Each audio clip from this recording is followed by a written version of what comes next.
All right, this is number 7 from Factoring Day 1 assignment. And on this particular question, we got to factor this little expression. The first thing I would always do is look for a GCF. On this question, there is no GCF, right? And then what they're trying to get at is this looks kind of like the square minus square case, but it's not quite square minus square because there's a plus in the middle, right? So this one actually is the right answer is going to be does not factor.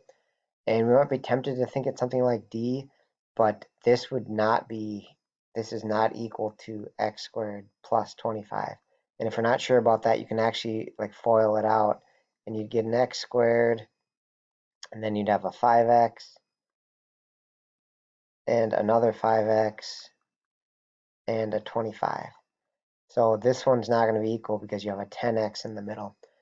Right, so this square minus square case works because the middle parts cancel out. So if it was x squared minus 25, then it'd factor to x plus 5 and x minus 5.